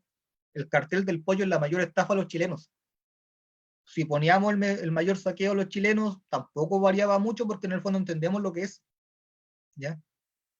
O sea, hay dos tipos de saqueos. ¿Cuál se castiga? El que el poder decide. ¿Cómo se logra eso? A partir de votos. ¿Quiénes manejan esos votos? Los que deambulan por los pasillos acarreando votos. ¿A partir de qué? Del lobby. Y la taxonomía de la injusticia. Incluso podemos hablar de un tipo de economía centralizada. De hecho, claro, o sea, a partir de los cárteles establecemos un tipo de economía centralizada, y esto ya un paréntesis, a partir de los privados. O sea, ellos deciden cuánto producir, qué producir, cómo producir, en qué momento producir, y fijar los precios, ¿ya? Si eso en lugar de los privados le establecemos que sea el Estado, ahí pasamos inmediatamente a hablar de algo que ellos le temen mucho, ¿ya? Pero como esto es hecho por privados, la gente tiende a ni siquiera, o la mayoría de la gente, perdón, no quiero meterlo todo en el saco, la mayoría de la gente tiende a creer de que esto es un robo más, pero que en el fondo no es un robo más, ¿ya? Es un saqueo, pero que tiene tintes bastante profundos, los cuales deben analizarse y que no pasen por entre medio. Y de hecho, a esta gente le meten una multa que no le importa a nadie, o sea, a ellos no le importa nada. ¿Por qué? Porque a lo largo de los años han ganado miles de millones, ¿ya? O sea, ¿dónde está la justicia ahí? No hay. Y bueno, aterrizado todo esto a nuestras comunas. Yo, como dije, soy de Hualpén, que es una comuna de dormitorio, y esta es la última parte, bastante peculiar, por un montón de cosas. Sin embargo, una de ellas es que hay un sinfín de problemas, ¿ya? Uno de esos, es que ni siquiera sé por dónde empezar con esto. Uno de esos problemas es la presencia de NAP como uno de los agentes contaminantes dentro de Hualpén, ¿ya? Yo creo que no estamos tan lejos de parecernos a Quintero. Lo que pasa es que acá igual la gente no tiende a, salvo grupos que están organizados, yo los reconozco y han avanzado harto, la gente como tal no está muy al tanto de cómo ir contra esto, ¿ya? De hecho, acá tenemos el santuario de la naturaleza también, pero eso igual da para otro tema. Bueno, una asimetría se establece acá en el lobby a menor escala entre empresas versus poblaciones, ¿ya? A partir del lavado de imagen. Y eso lo voy a desarrollar. El lobby material, forma de blanqueo de imagen, a partir de la entrega de regalos de estas empresas a los vecinos, para así buscar un acercamiento que impida desactivar cualquier tipo de, no sé si de sublevación sea el término, pero sí de cuestionamiento o de profundizar este cuestionamiento, ¿ya? Ingeniería comunicacional en lugares focalizados usado como mecanismo de validación. Estas empresas, más puntualmente, estaba enquistada en colegios, en poblaciones, en juntas de vecinos, todo tendiente a lograr validarse como un vecino más dentro de esta comuna. Y también tienden a aprovechar desavenencias internas para concretar intereses particulares. Acá en Hualpén, bueno, han salido hasta en programas nacionales, ya, en matinales, ya. Hay una pugna bastante especial entre alcaldesa y concejales, quienes tienen a los vecinos y vecinas de Hualpén en medio del fuego cruzado, ya. Lo cual es bastante preocupante porque Hualpén, bueno, igual se ha ido estancando, o sea, nunca despegó, de hecho, pero se ha estancado más de lo que uno esperaría, ¿ya? Lo cual necesariamente tiene una repercusión en la vida de cada uno de nosotros, como vecinos. Ya, Hualpén. Acá establezco los agentes que participan en este tipo de lobby, que podemos llamarlo así. Hualpén suma, y ahí lo voy a ir explicando. Hualpén suma, Valmar, los contratos poco transparentes de empresas con la alcaldía, o con el municipio, mejor dicho, y clase política gobernante en general, que son todos acá, todos lamentablemente se mojan, no hay mucho donde agarrar, de hecho no hay nada donde agarrar de los que están presentes hasta el momento, lo cual necesariamente requiere un tipo de cambio que sea de raíz acá en Hualpén. Hualpén, como dije, una comuna dormitorio para los que se vienen integrando recién, del Gran Concepción. Lo que no había dicho es que pertenece, o mejor dicho, tiene más de 90.000 personas que mayormente desarrollan sus vidas, estudian y hacen todo lo que hace un ciudadano común fuera de Hualpén, ¿ya? Básicamente eso. El primer punto que abordo es ENAP y el lavado de imagen. Bueno, ENAP bueno, ustedes saben qué es ENAP en el fondo, ¿ya? Es una refinería que está establecida acá en Hualpén desde hace mucho tiempo, antes de que las poblaciones llegaran cerca de ella, ¿ya? Igual tampoco nos vamos a entrar en la discusión de qué era primero el huevo o la gallina, da lo mismo en el fondo, porque al final de cuentas, para vivir en sociedad hay que aprender a coexistir y establecer una armonía, ¿ya? Y en el fondo, si es que una empresa no tiene responsabilidad social, difícilmente se va a establecer esta armonía, ¿ya? Lamentablemente, o no sé si lamentablemente, Hualpén es una comuna que tiende a crecer exponencialmente. ¿Por qué? Porque mucha gente llega acá a la región en busca de trabajo, a Concepción y Talcahuano, y donde encuentra lugares más baratos para vivir es Hualpén. Por conectividad es Hualpén. Y por un montón de cosas más, también es Hualpén el lugar indicado, entre comillas, aunque no sé qué tan indicado sea ahora. Y el brazo comunicacional de ENAP es Hualpén Suma, que de hecho Hualpén Suma es un caso bastante especial, porque en el fondo ellos establecen una suerte de vínculo con los vecinos que viven inmediatamente colindantes a esta comuna, o sea, perdón, a esta empresa que es ENAP, ¿ya? Los cuales han sufrido, yo viví ahí 15 años, y es terrible, han sufrido históricamente de contaminación acústica, de malos olores, de ruidos, a mitad de noche, hasta una lluvia de desechos hubo una vez, bueno, yo no vivía ahí en ese tiempo ya, creo que fue el 2015, lluvia de desechos a mitad de noche, lo cual ha decantado en una calidad de vida nefasta para las personas. las poblaciones que rodean inmediatamente son Villa El Triángulo, donde yo vivía, Nuevo El Triángulo, ¿ya? Y otros sectores aledaños. También hay una escuela, lo cual es bastante extraño. Una escuela básica, que de hecho yo estudié ahí. Y los niños se bancan todos los malos olores que hay en ese lugar, ¿ya? No obstante, Walpensuma tiene esta reacción, porque yo no la llamo acción, la llamo reacción, de blanquear su imagen a partir de un montón de actos, como por ejemplo regalar camisetas a los clubes deportivos del lugar, pintar las paredes, hermosear las plazas, hacer cursos a las dueñas de casa, capacitaciones a los padres de familia, regalo a la junta de vecinos, celebrar un montón de fiestas propias de nuestras festividades, para, en el fondo, hacer un tipo de blanqueado de imagen, un tipo de lobby focalizado, en el cual desactive, como dije hace un rato, cualquier tipo de reclamo. Sin embargo, no le resultó tanto, porque esta era una lucha sentida de la gente, la cual buscó que se erradicaran a las personas que viven ahí. Ya esto comenzó en el 2004, como un rumor. Ya aún Walpensuma no existía como tal, como mecanismo de influencia. Y ahora recién en el 2019, el año pasado, comenzó a concretarse.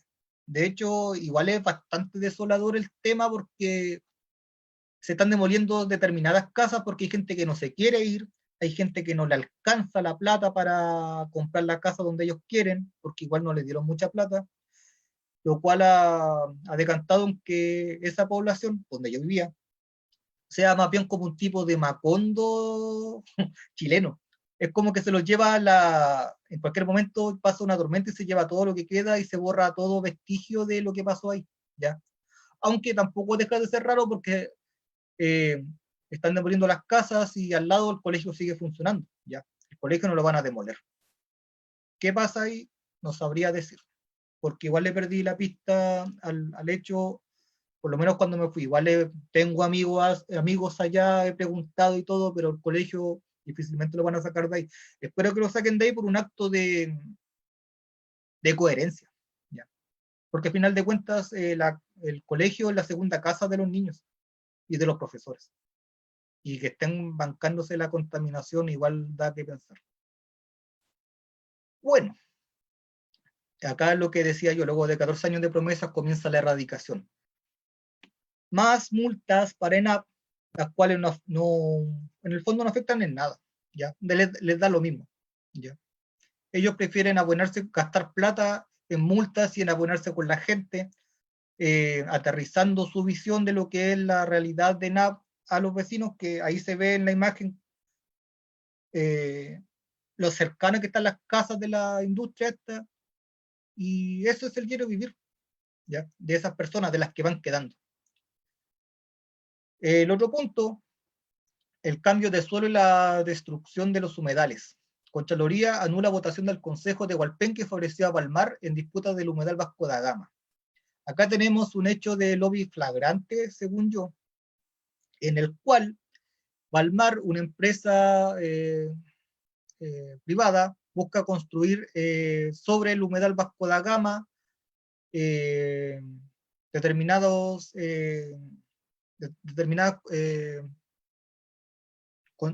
construcciones, perdón por la redundancia, ¿ya? Para lo cual necesita el cambio de suelo.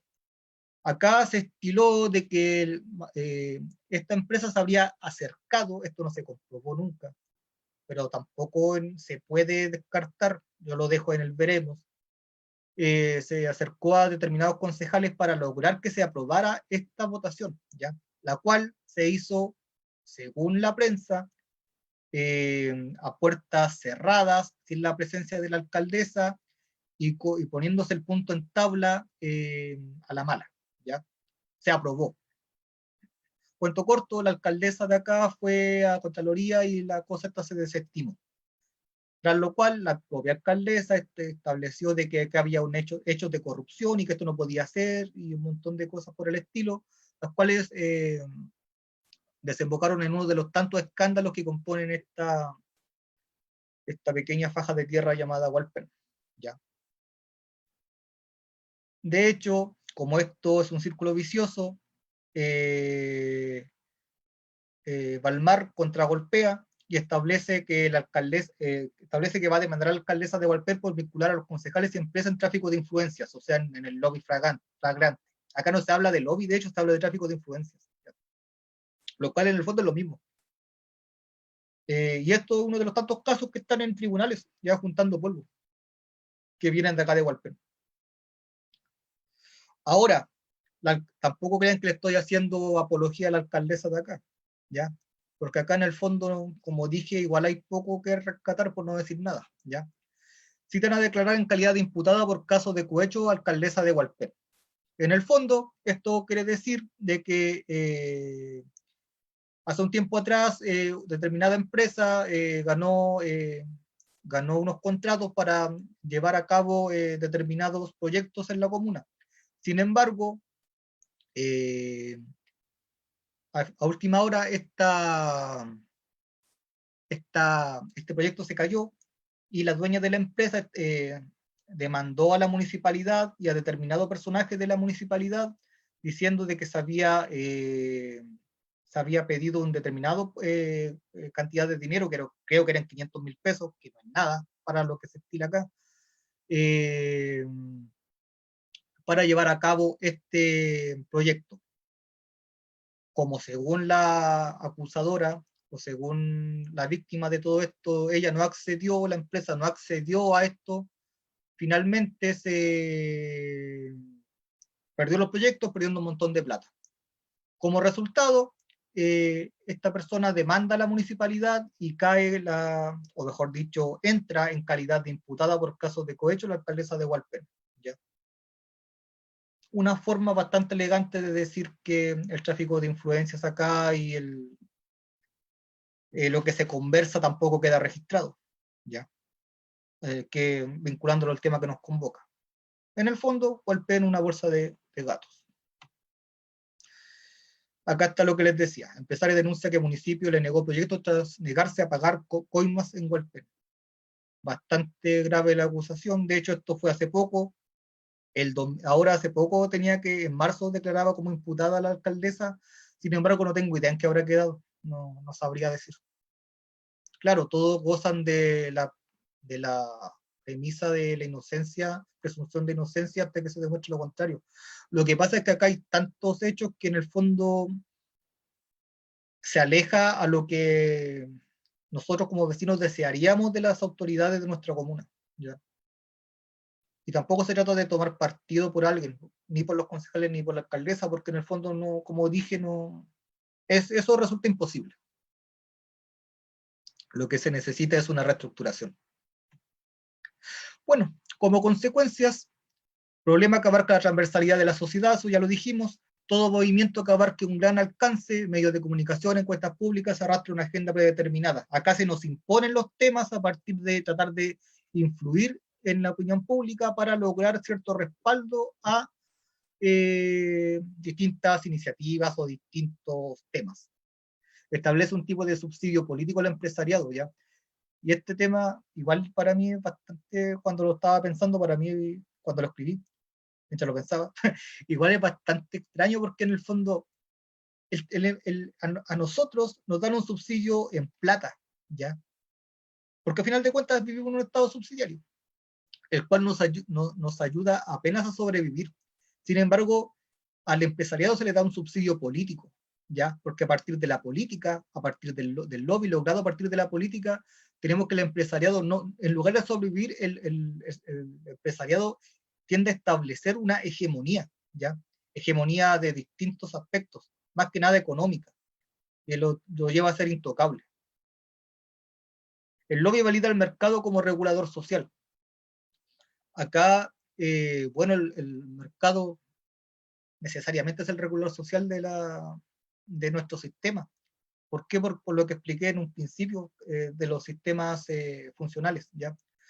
Ahora, igual he leído bastante por todas partes que necesitamos devolver el poder al Estado, o la coordinación al Estado, porque al final de cuentas el mercado subordina, ¿ya? Difícilmente que coordine. Pero si entregamos el poder al Estado o como una participación potente al Estado, igual necesitamos preguntarnos, ¿y qué tipo de Estado hay para entregar este poder? ¿Está lo suficientemente fuerte como para lograrlo? Yo diría que no, ¿ya? O sea, igual antes de esta frase, que entreguemos el poder al Estado necesariamente, tenemos que pensar o repensar el Estado como garante del bien común, ¿ya? Si no, da lo mismo entregar el poder al Estado, porque al final de cuentas vamos a cambiarlo al instrumento que utiliza la élite para controlar lo que es la vida en sociedad o la vida social de nosotros, ¿ya? Si bien las promesas de campaña durante el periodo electoral han perdido credibilidad, esto exacerba aún más dicha tendencia. Eso lo expliqué hace rato atrás. O sea, ¿qué tipo de legitimidad tiene una campaña política en la cual se promete, aunque muy poca gente cree en las promesas de campaña, o en los proyectos políticos, que muy pocos políticos presentan un proyecto a desarrollar? ¿Qué validez tiene eso si en el fondo se está todo esto cocinando en los pasillos del Congreso o en los pasillos de las municipalidades o donde sea que se cocinen, ¿ya? O sea, es imposible. Estos, en final de cuentas, terminan siendo dos sistemas funcionales más dentro de esta subordinación a la cual está unida el mercado, o que controla el mercado, mejor dicho. Las redes de contacto reemplazan las dinámicas democráticas, lo cual es cierto. Si ustedes tienen, o yo tengo una red de contactos que me facilite ciertas cosas, hablamos en la alta esfera, de hecho, necesariamente no tengo por qué recurrir o tener esperanza o validar la democracia como tal, porque para empezar no existe, porque el primer término limita necesariamente al segundo, ¿ya? O sea, de la ecuación tienen que salir las redes de contacto como influencia. Yo no digo borrar las redes de contacto porque en el fondo eso es imposible, pero sí minimizarlo. En lugar de minimizar la democracia, minimizar las redes de contacto como poder, como influencia. Bueno, acá el estallido social tuve que ponerlo necesariamente porque, ya voy terminando, necesariamente porque en el fondo es parte del nuevo Chile, ¿ya? Y de hecho, como dije, vinculo todo esto a lo que pasó la semana pasada, ¿ya? La presión social como medio de fiscalización. O sea, nosotros hubieran aprobado, y esto lo planteo como pregunta, hubieran aprobado el 10%, el retiro del 10%, sin necesariamente haber estado viendo lo que pasaba en el Congreso? Yo creo que no. Otro efecto del estallido social que tiene que darse es pasar desde la agrupación a la articulación, ¿ya? Actualmente la sociedad chilena yo considero que está más que nada agrupada tras un objetivo en particular. Sin embargo, si avanzamos a la articulación como sociedad, podemos alcanzar el bien común. ¿Por qué? Porque la articulación social necesariamente tiene que responder a otras variantes como es la toma de conciencia de nuestros problemas, cómo solucionarlos, y que en el fondo tenemos que apuntar a un nuevo tipo de sociedad, ¿ya? Necesariamente, y a partir de la articulación se logra eso, no de la agrupación. La aparición de las redes sociales como suerte de lobby popular. Y este punto es bastante popular, perdón. Y este punto es bastante particular porque en el fondo, por mucho que uno mire las redes sociales como, ya Facebook, un ejemplo, por mucho que lo mire como el nido de puros memes, de lo que sea, o sea, la gente se va enterando de muchas cosas, que también hay información falsa, lo sé, de muchas cosas, de lo que está pasando, de lo que los afecta, gracias a las redes sociales, gracias a esta intercomunicación que hay entre las personas que no se conocen, ¿ya? Es más fácil que pararse en una esquina con un megáfono a convocar algo, ¿ya? De hecho, muchas, o la mayoría de las marchas, o no, por no decir todas las marchas, partieron a partir de las redes sociales, ¿ya? El otro punto, demostración de que el verdadero distanciamiento social radica en las barreras de acceso a los distintos niveles de la institucionalidad. El distanciamiento social como nosotros lo conocemos, como trataron de instalarnos este concepto, ya estaba, ya, según yo, ya estaba. ¿Por qué? Porque en el fondo esto radica en el distanciamiento social, o el distanciamiento entre estamentos, radica en la capacidad de acceso a estos estamentos, a esto, encuartar la entrada a los niveles de institucionalidad, ¿ya? Yo estoy más cerca de un objetivo en cuanto mi capital social, económico, sea mayor que el de la persona que está a mi lado. Y eso necesariamente implica la competencia de que en el fondo nosotros no podemos aceptar como sociedad, ¿ya? Lenta toma de conciencia colectiva en cuanto al rol de la institucionalidad como forma de restitución del equilibrio social, ¿ya? Y esto igual, lo que yo siempre digo, si acá no sacamos nada con renegar de la institucionalidad, acá nosotros lo que necesitamos es recuperarla y transformarla para que esté al servicio nuestro, porque queramos o no queramos, estamos metidos en una sociedad en la cual interactuamos, que la sociedad necesariamente es una construcción política, lo dice Aristóteles hace 2500 años casi, un poco menos, y no podemos escapar a esto. O sea, necesariamente debemos luchar por recuperar lo que es nuestro y ponerlo a nuestro servicio, o lo que supuestamente debería ser nuestro, porque en realidad nunca lo fue. Sé que es un proceso lento, sé que es un proceso largo, sé que en el camino van a haber muchas desavenencias, pero en el fondo, lamentablemente, ese es el camino, ¿ya? Probablemente no veamos nosotros el cambio, pero sí los que vienen, porque como he dicho bastantes veces en el regional, para mí lo que viene ahora es el comienzo, después del triunfo del plebiscito, lo que viene es el comienzo de la verdadera transición, ¿ya? Con la constitución que viene también va a ser de transición, no va a cambiar esto al tiro, en ningún caso. Esto va a ser muy largo, porque esto es un proceso de acomodamiento más que nada. Bueno, las conclusiones. El hombre está consolidado como una industria de poder fáctico que subyace a la institucionalidad, ¿ya? O sea, si usted tiene plata, puede ir por debajo. Fernando, Iván quiere hablar. Sí, pero yo, a propósito de que esto no lo cambia gradualmente, va cambiando en el tiempo, que lo sabemos por cuántos años, pero se puede hablar de oleadas de,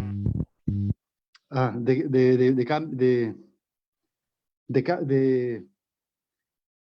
conciencia social, oleadas, por ejemplo, va a haber diferentes constituciones, cambios, va a ir cambiando la constitución, así, por oleadas. Bueno, ese es lo que quería decir yo, disculpa. No, no hay problema. Sí, pues sí, de hecho, esto yo considero que va a ser como parte de la transición en la cual van a haber muchas desavenencias. O sea, el primer punto de esto es aprender a convivir. Lamentablemente, todo esto que viene, por mucho que algunos crean lo contrario, esto no es gracias a la derecha, esto es a pesar de la derecha, por mucho que ellos hayan llamado este acuerdo por la paz, ¿cómo que se llama? Que conlleva a intentar cambiar o buscar validar la constitución o poner otra. Pero eso hay que tenerlo en cuenta ya. Ahora, necesariamente, según los postulados de nuestro partido, esto debería validarse a partir de una asamblea constituyente, ¿ya? Lo cual a mí me parece bastante válido.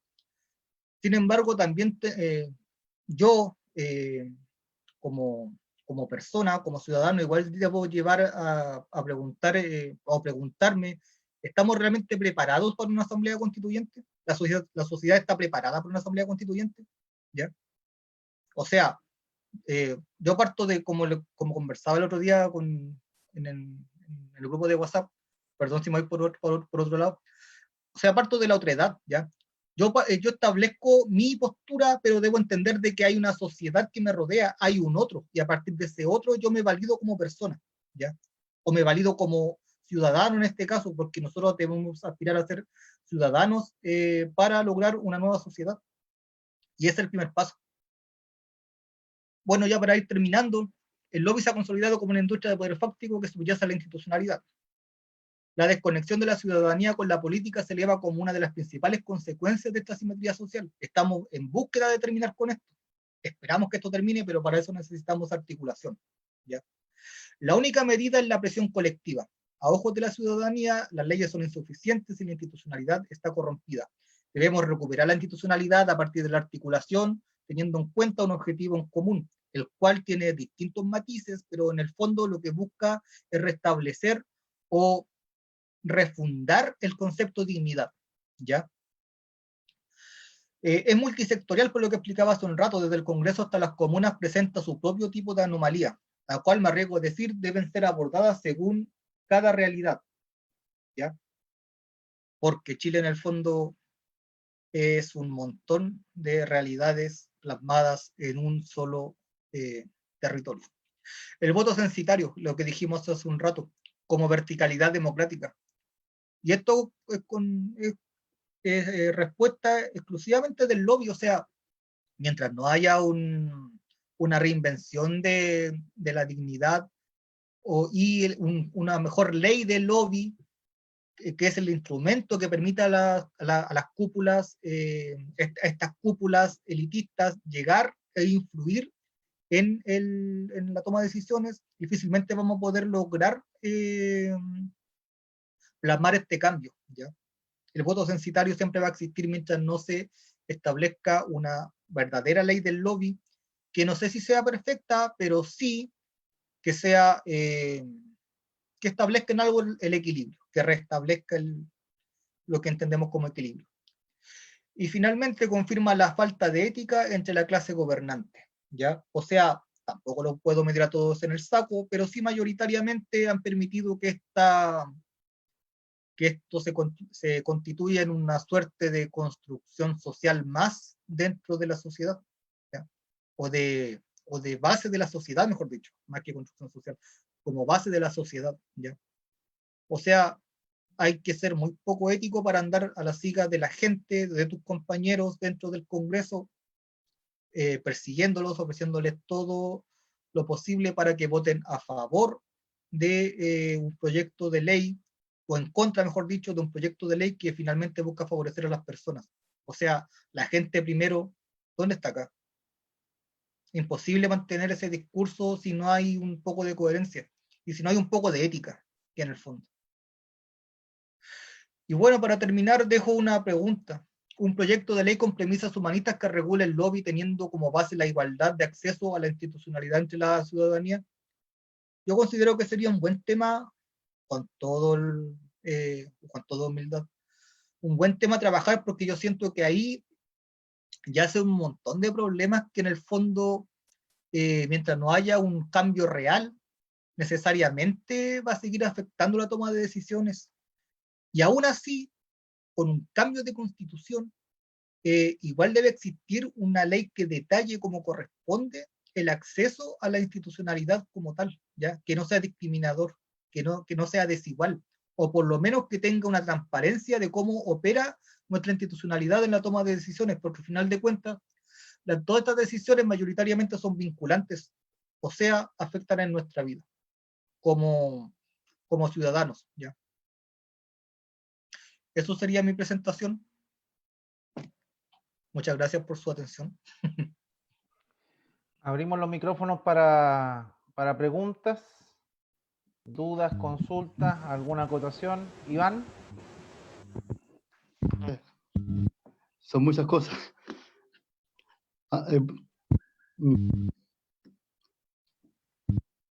Sí, no, a ver, podría preguntar algo. Sí, un libro donde, aparte de que hablaste de Matamala y Alejandra Matu, bueno, un libro que me diga harto sobre esto, sobre la relación, sobre el lobby, sobre esto. Son esos dos libros, ¿cierto? O sea, igual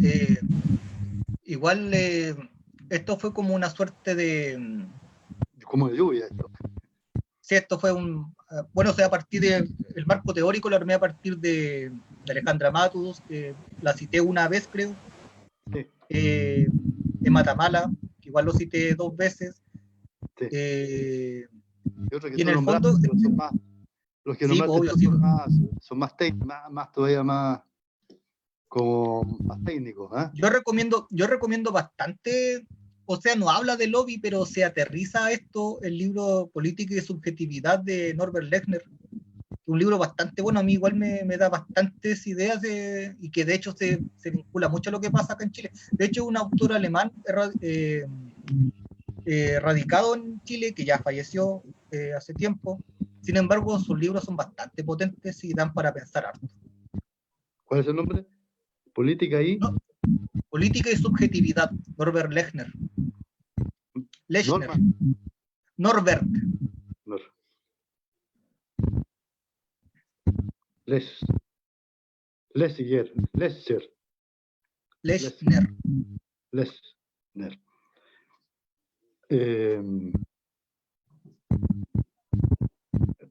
Bueno, lo otro, aunque se cambie la Constitución por Asamblea Constituyente, esperamos. Pero dijiste que aún con cambio de Constitución, si no se llega a acceso a la institucionalidad, ¿cómo es eso? A una transparencia en el fondo, porque acceso igual tiene que haber un acceso fluido a todo lo que corresponde a facilitar la vida de las personas en cuanto a la institucionalidad, ¿ya? Sin embargo, igual esto puede ser aterrizado un montón de cosas, o sea, y aquí donde me cuelgo nuevamente de los sistemas funcionales de Lechner, o sea, acceso a salud, que esto ni siquiera es como a la desinfluencia, sino que es como un todo. O sea, acceso a salud, si usted tiene más dinero, al igual que a las redes de influencias o va a influir, usted también va a tener acceso a salud, también va a tener acceso a educación, también va a tener acceso a mejor vivienda, va a tener acceso a un montón de cosas que lamentablemente dividen todo esto. Por eso establezco esto como un antirrelato más que otra cosa. O sea, no hay una igualdad. De hecho, podría haber hablado perfectamente de educación y haberlo vinculado al lobby, ¿ya? Porque en el fondo todo responde a una misma línea. Y eso es lo que hay que mejorar, el acceso a todo esto, a todas estas instituciones que al final de cuentas actúan por separado, aunque responden igual a una misma lógica mercantil. Por eso hablas de multidireccional, ¿cuánto? No es que eso responde más que nada en el entendido de que esto lo usa en el lobby. Más que nada que las cúpulas que toman decisiones actúan más que nada dentro de un círculo de personajes que en el fondo se mueven entre ellos, se mueven no solamente entre 2 personas, sino entre varias personas, entre varios grupos, entre varios grupos económicos, los cuales toman decisiones, y por eso es cerrada. Se mueven entre ellos, pueden dialogar entre ellos, sin embargo, a partir de tomar decisiones, o mejor dicho, a partir de este círculo, difícilmente va a poder entrar otra persona, por eso es cerrada. Es multidireccional porque se mueven entre ellos, pero cerrada porque difícilmente entrar. Salir, nadie quiere. Sí.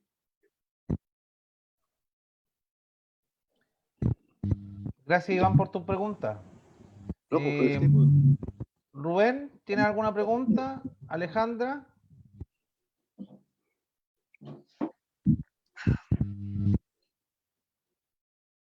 Rubén, ¿estaba por ahí Alejandra? No, yo ninguna. Todo bien.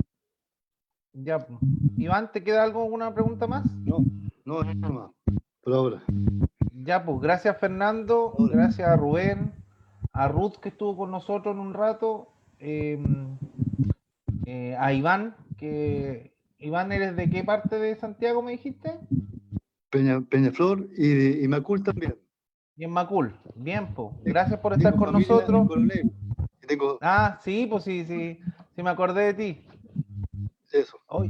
Oye, te dejamos invitado para el próximo martes y a toda la gente que nos vio a través de Facebook, a través de también de Zoom, para los amigos que quieran ingresar a conversar directamente estos temas. El próximo martes, no sé si vamos con educación o AFP, una de dos, no estoy seguro, y agradecemos infinitamente a Fernando por dejarnos súper claro esto. Yo personalmente me dejó muy claro algunos temas, aterrizándolo incluso al tema municipal, que deberíamos empezar a trabajarlo como partido, y muy buena propuesta el tema de empezar incaliente sobre el lobby y una legislación que apunte a este tema de derribar las barreras del poder y la verticalidad en la decisión. Gracias, Claro. Fernando. Claro, igual dejar en claro que igual me tiré algunas teorías que espero desarrollar más algún día. Por si acaso. Ya, pues. Porque yo sé que hubo cosas que no se entendieron, que igual fueron salida por los tarros míos, pero bueno, algún día trataré de aterrizarlas mejor y haré algo más acabado. Claro, al Fernando Fernández, que es de Hualpén, lo pueden encontrar en el Facebook del PH Hualpén, consultarle ahí directamente. Cualquier consulta sobre esta presentación, igual en la página del Facebook del PH Bio Bio.